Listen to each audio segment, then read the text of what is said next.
Seguimos avanzando nosotros con distintas temáticas. Y hablábamos sobre la importancia de formar a las comunidades escolares para obviamente entregarle un mejor bienestar a los niños y niñas. Sabemos que lamentablemente los niños, niñas y adolescentes de nuestro país están expuestos a muchas situaciones, muchas de ellas negativas, particularmente la explotación infantil sexual es algo que se viene debatiendo hace mucho tiempo. Sabemos que hay distintas denuncias, distintas realidades, sobre todo vinculadas a quienes viven en la protección de mejor niñez. Por ejemplo, queremos hablar sobre esta materia, lo que está pasando con la explotación sexual comercial de niños y niñas y adolescentes, con Rafael Rodríguez, gerente de desarrollo de Fundación San Carlos de Maipo, que está conectado con nosotros. Estimado, gracias por estar acá con una temática muy sensible y muy preocupante, no solamente para nuestro país, pero para el mundo entero.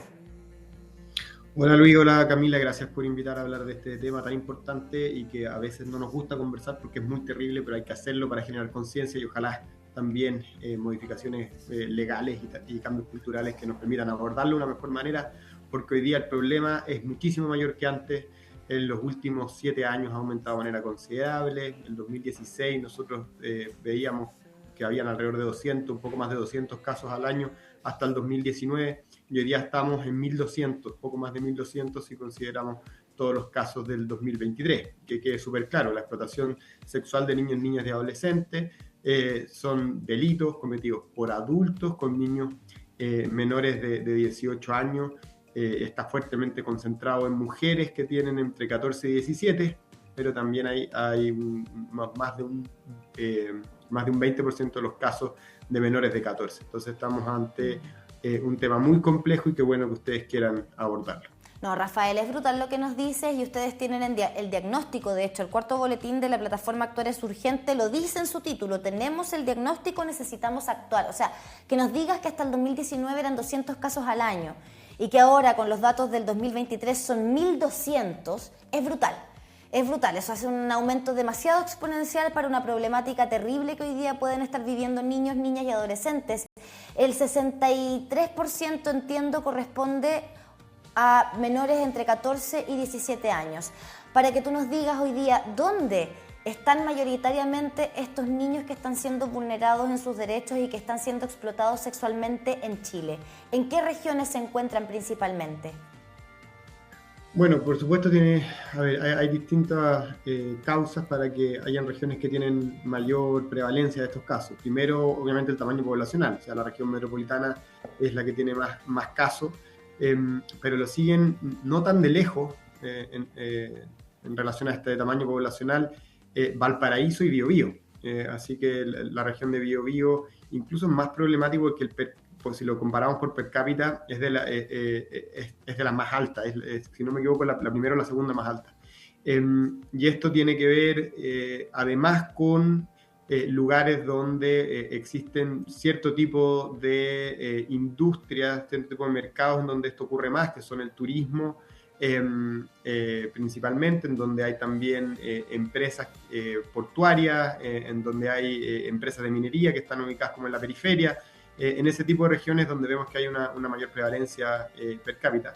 Y también, por supuesto, donde hay menores servicios del Estado que puedan abordar esto de manera preventiva, o donde los sistemas están colapsados por la enorme demanda que tiene, por ejemplo, Fiscalía o las policías y no son capaces de abordar adecuadamente los casos cuando ocurren.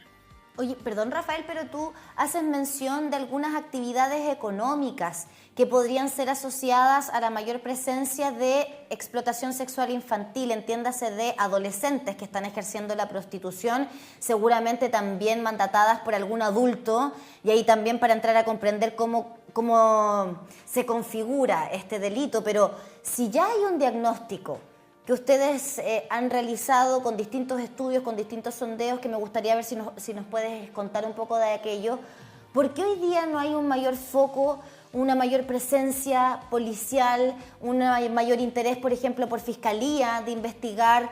¿Por qué, si tenemos hoy día el diagnóstico certero de que donde hay este tipo de actividad económica industrial, no sé, de alguna característica en particular, hay directamente ejercicio de prostitución infantil? ¿Cómo no se hacen esas vinculaciones por parte de las entidades correspondientes? Que uno pensaría, bueno, si ya está, si ya se sabe, ¿por qué no se actúa? Bueno, yo nunca me he terminado de responder esa pregunta porque siempre es difícil de comprender de por qué no hay mayor acción de parte de las contrapartes involucradas. Y de hecho la plataforma Actuar es Urgente nace justamente para poder identificar quiénes son los que deberían tomar acciones para controlar el fenómeno de la explotación sexual de niños, niñas y adolescentes. La plataforma Actuar es Urgente es una asociación de distintas agrupaciones de la sociedad civil. Está la Fundación San Carlos de Maipo, la Fundación World Vision, la Asociación de Niñas Valientes, la Asociación de Niñas Tremendas, tenemos una red de abogados por la niñez, la Fundación Atrezo, el GAM. Tenemos distintas organizaciones que hemos decidido tomar cartas en el asunto desde el lado que nos corresponde, que es la denuncia y la propuesta.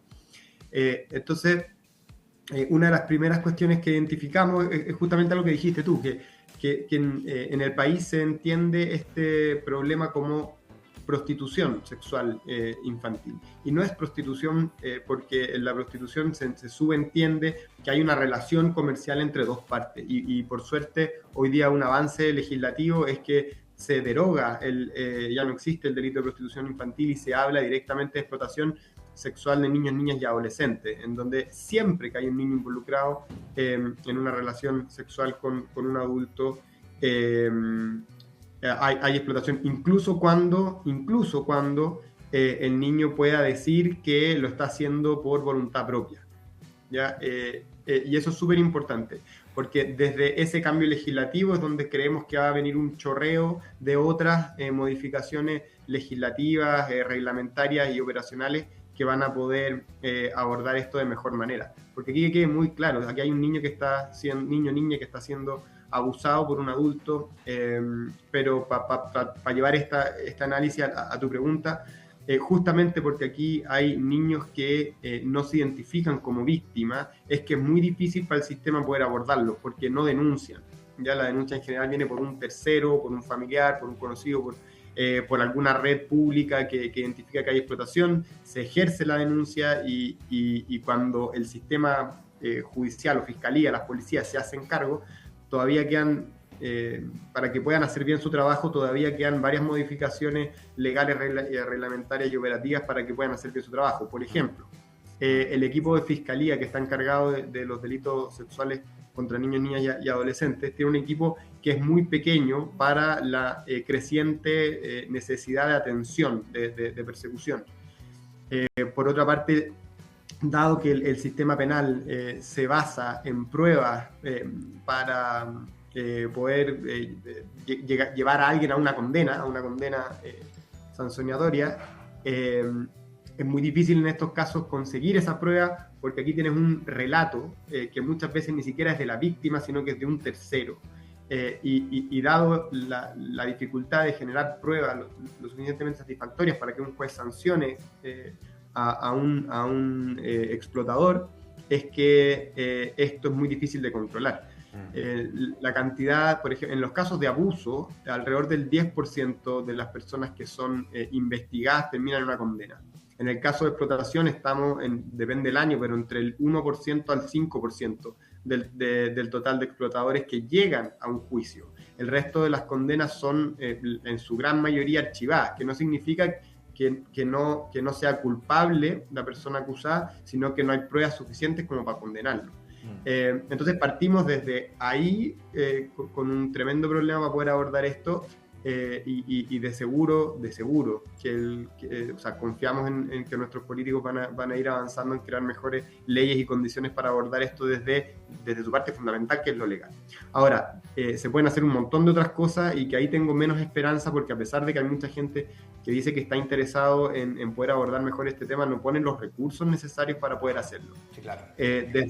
Como país, nosotros lo primero que queríamos estar haciendo es tener grandes campañas de prevención a nivel nacional, campañas comunicacionales, pero también capacitación a todos los actores involucrados en el sistema que podría proteger a niños, niñas y adolescentes de la explotación. Sí, Rafael. Por ejemplo, perdón. Sí, para complementar también aquello con respecto a la institucionalidad, tú mencionabas el tema de la no presencia del Estado en algunos lugares y obviamente comentando el tema de los políticos. Bueno, partamos, si tenemos un senador que relativiza la denuncia de menores de edad frente a un abuso o un acoso, estamos ahí bastante mal como sociedad o como parlamentarios también, que ha sido un debate a propósito de lo que ha pasado con la familia Macaya. Pero quiero preguntarte por la institucionalidad, que viene a proteger los derechos de niños y niñas y adolescentes. Si se crean estas instancias como Mejor Niñez, para separarlo del Sename, que ha sido muy cuestionado. Pero también sabemos que hay situaciones que ocurren precisamente incluso en niñas y niños que viven al interior de Mejor Niñez, que deberían estar al alero, al resguardo obviamente de una institucionalidad, y que también se han vinculado a la venta de drogas o también al tema de la explotación sexual. ¿Qué hay con eso? Personas que deberían recibir esta protección, niños y niñas que deberían recibir una protección desde ahí mismo, están siendo víctimas de este tipo de situaciones. Eso es dramático, porque son niños que están bajo la protección del Estado, independientemente si sea una residencia, una organización que es propia del Estado, que es administrada por el Estado o que es administrada por un privado, pero que igual está bajo la ley de garantías y del nuevo servicio de protección especializada. No debería ser posible que esto ocurra. Ahora, entendemos que como atienden a niños, niñas y jóvenes de mayor complejidad, es evidente que van a toparse con casos de explotación. El problema es que la oferta que hoy día entregan es una oferta que es insuficiente, porque no hay hay personas en lista de espera para las atenciones de programas especializados en explotación. Tenemos listas de espera en salud mental, entonces cuando llega alguien que necesita una atención psicológica o psiquiátrica, muchas veces no hay dónde derivarlo. Cuando tienes una residencia, por ejemplo, que son estos hogares de niños y niñas que lamentablemente no tienen la posibilidad de tener cuidado de sus propias familias y terminan en una residencia, muchas veces llegan mujeres o hombres que participan de una red de explotación a vivir a esas residencias y contagian, entre comillas, o convencen a otros niños, niñas o jóvenes que participen de esas redes, porque logran lo que el Estado y la sociedad no les puede dar. A través de estas redes tienen, muchas veces tienen beneficios económicos, pero cuando no, tienen beneficios en drogas a veces, en protección, tienen una red de apoyo que no la están encontrando en los servicios públicos ni en la sociedad. Rafael. Entonces, cuando tienes una intervención pública que aumenta el riesgo de que niños y niñas participen en redes de explotación sexual, tú deberías hacer algo inmediatamente. Y este diagnóstico, tanto Sename como el servicio lo tienen hace años y no han sido capaces de generar, por ejemplo, casas protegidas para niños y niñas que son víctimas de este delito o un modelo de familias de acogida profesionales en donde tú puedas tomar a aquellos que están en riesgo y separarlos de un lugar que aumenta las posibilidades de involucrarse en las redes de explotación. Sí, y de hecho, ante eso, Rafael, me gustaría volver al punto de que ustedes ya tienen el diagnóstico de los lugares donde está más presente la explotación sexual infantil, incluso vinculándolo a ciertas actividades económicas. Perdón que vuelva a este punto, pero eso me hace a mí entender, y no sé si tú nos puedes confirmar aquello, que también está el diagnóstico de quiénes serían las personas que están contratando estos servicios, es decir, de quiénes son los victimarios de estos niños, además de quienes los explotan porque los tienen en estas redes de prostitución. Por otra parte están quienes, están pagando por ello y están siendo abusadores sexuales de menores, pensando que están quizás haciendo algo, entre comillas, legítimo. Yo estoy pagando un servicio, pero estoy abusando sexualmente de un niño o niña. Y ahí preguntarte, ¿quiénes son esas personas? ¿Dónde están esas personas? ¿Por qué no se les está persiguiendo penalmente? ¿Por qué? Eso es lo brutal de todo esto.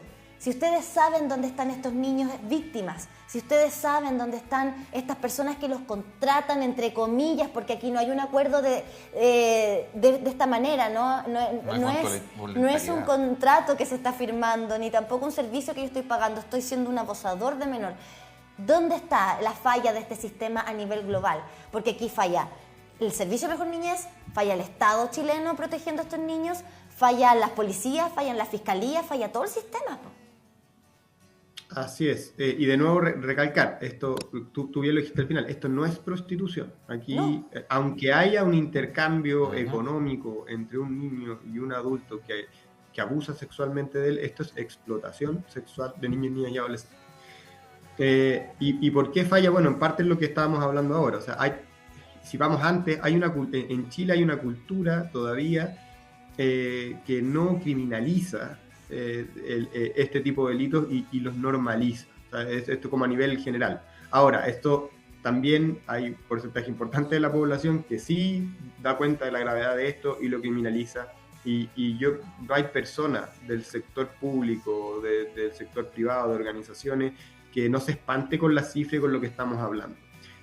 Lo complejo es que no pasan a la acción quienes pueden hacer las medidas que corresponden. Nosotros el mes pasado estuvimos en el Congreso 2 veces hablando de explotación y todos los parlamentarios escandalizados, estuvimos en la Cámara de Diputados. Hemos tenido muy buenas conversaciones con el nuevo defensor de la niñez. Están todos escandalizados y entienden que esta cuestión es un problema que nos está desbordando y que como Estado no somos capaces de darle coto, de darle casa a los explotadores y generar una legislación y recursos necesarios para hacer la diferencia. Y yo no tengo la respuesta, la verdad, porque son muchos actores distintos los que deberían estar haciendo algo. Uno puede apuntar al servicio de protección especializada, pero la verdad es que el servicio de protección especializada dentro de la cadena es un actor que depende de otras cosas para poder operar activamente. Tiene responsabilidades, por supuesto, a nivel de oferta programática, no tiene la oferta adecuada para poder abordar los casos de explotación, tiene muy mala oferta de prevención que permita hacer conciencia en las escuelas, en las comunidades, sobre qué es la explotación, cómo abordarla, dónde ir.